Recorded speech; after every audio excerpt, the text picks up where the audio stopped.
Hello friends, in this video I'm going to tell you how you can add a border frame in an image using Canva. Right now, as you can see, we are into Canva and we have just selected a blank image template, right?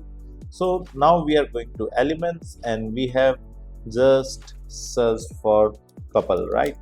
And here in the couple you will find all the couple photographs, right? Couple in love, okay. So for example, I am just going to choose a good image, right? For example, this one.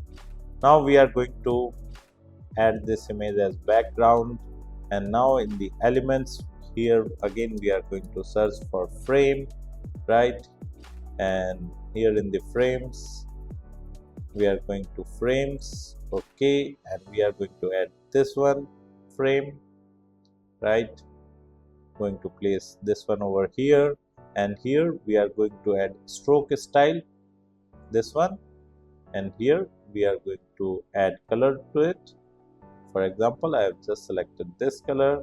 You can increase the thickness of the stroke from here, and now we are going to elements again, and here we are going to add the same image again, right?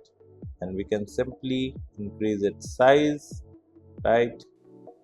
And here you have successfully added a frame with border in an image in Canva. If you like this video, hit the like button and subscribe to our YouTube channel to watch more videos like this. Thank you. If you want to learn digital marketing for free, then subscribe Digital Bikana YouTube channel right now.